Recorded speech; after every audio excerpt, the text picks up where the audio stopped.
হরে কৃষ্ণ, রাধে রাধে বন্ধুরা, গিরিধারী গোপাল সোনা চ্যানেলে তোমাদের সবাইকে সুস্বাগতম। তোমরা সবাই কেমন আছো? আশা করি তোমরা সবাই ভালো আছো গোপাল সোনা কৃপায়। আর তোমাদের গোপাল সোনাও অনেক অনেক ভালো আছে। আজকে সকাল সকাল গোপু সোনার সেবা পূজা হয়ে গেছে, গোপু সোনাকে ভোগও লাগিয়ে দিয়েছি। আজকে ভোগে ছিল মুসুম্বি, কলা, ছেলের জন্য খিচুড়ি, সেই খিচুড়ি ভোগ লাগিয়েছি, বেগুন ভাজা, এইগুলো দিয়ে যাই হোক সকালে সেবা হয়ে গেছে। এখন বসে পড়েছি আবার দুপুরে রান্না বান্নার জোগাড়জান্তি করতে। হাতে দেখতে পাচ্ছ এক গুচ্ছ খসলা শাক, এইগুলো বাগান থেকে তুলে নিয়ে এলাম, পুরো একদম তাজা তরতাজা, একদম নরম নরম। এইগুলো দিয়ে আজকে সবজি বানাবো। বাড়ির বাগানে টাটকা শাকসবজি দিয়ে রান্না বান্না করতে কার না ভালো লাগে, তাই না? চলো আগে এইগুলো আমি বানিয়ে নিই। বানিয়ে নিয়ে আবার যখন রান্না করতে বসবো তখন কিন্তু তোমাদের সাথে শেয়ার করব।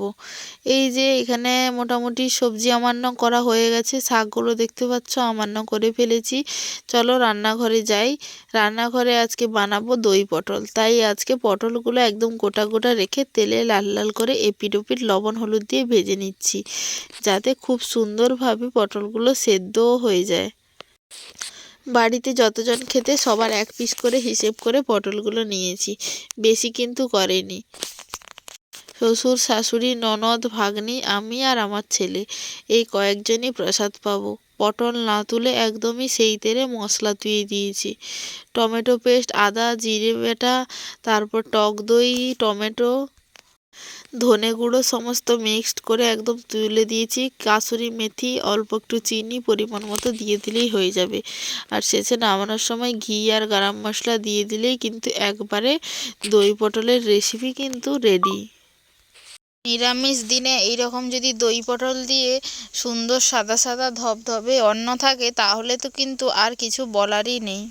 সত্যি কথা বলতে পটলের যদি বীজ না থাকে দই পটল করো কিংবা পটলের ভাজা কিংবা পটলের ঝোল যাই রান্না করো না কেন, আমার কিন্তু একদমই ভালো লাগে না।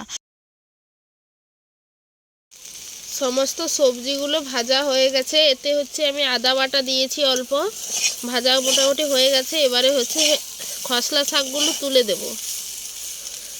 ধুয়ে নিয়ে এসছি, এই যে জল ঝরে গেছে, দিয়ে দিই।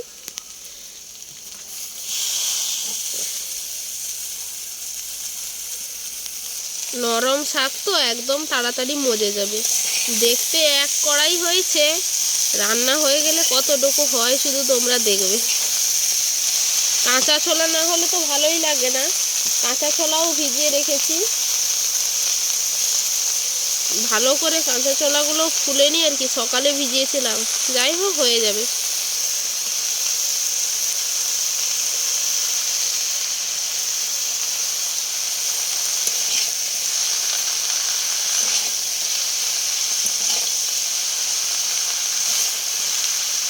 সবজির সাথে ভালো করে মিশিয়ে নিই, লবণ আরও দিয়ে দিলে একদম মজে যাবে। প্রসাদ পাবো আজকে 5 জন। ননদ আছে, ননদের মেয়ে আছে, ওরাও এখানে প্রসাদ পাবে। এই যে একটু লবণ দিলাম, অল্প একটু হলুদ।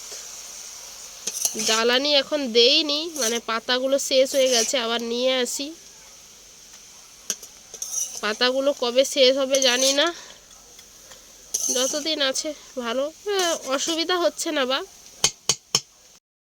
মাত্র সব কিছু গুছিয়ে নিয়ে এলে তবেই রান্না হবে, পাতা দিয়ে রান্না করলে, পাতা জ্বালানে আর কি, না হলে কোনো অসুবিধা নেই। মানে বাতাসটা ঠিকঠাকই আছে, ধোঁয়া আমার দিকে আসছে না। অন্যান্য সময় তো কাঠের উনুনেও রান্না করে চোখ জ্বলে, চোখ জ্বলার মতো কিছু হয়নি, উনুন ভালো করেই জ্বলছে। শুধুমাত্র কি বলতো বাটনা বাটি, মানে কি বলবো, মশলা সবজি সমস্ত কিছু করে নিয়ে এসে একদম বসে থাকতে হবে।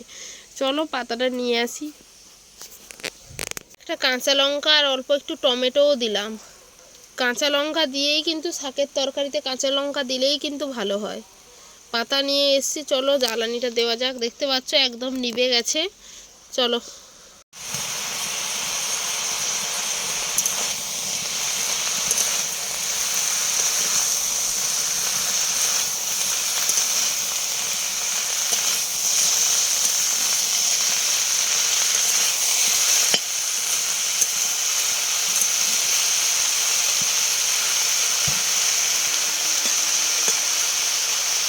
অল্প একটু চিনি দিলাম, অল্প একটু চিনি।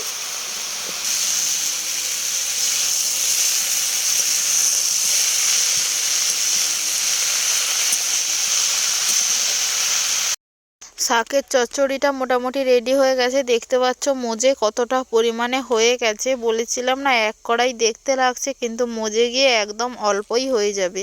নামিয়ে নিয়েছি। শাক চচ্চড়িটার কালারটাও দারুণ এসেছে। চলো এবারে ভগবানকে ভোগ লাগিয়ে দিই। আজকে এই 3 পদেই রান্না হয়েছিল: আলু উচ্ছে ভাজা, পটলের দই পটল, আর হচ্ছে তোমার এইখানে শাকের তরকারি আর অন্ন দিয়ে গোপুসোনাকে আজকে সেবা দিয়েছি। তোমরা এখন প্রসাদ দর্শন করছো এবং ভগবানকে দর্শন করো। প্রসাদ দর্শনের দুর্ভোগ কাটে, আমি সব সময় বলে থাকি। চলো প্রসাদ থালাটা তুলে নিয়ে এবার প্রসাদ পাবো বাড়ির সবাই।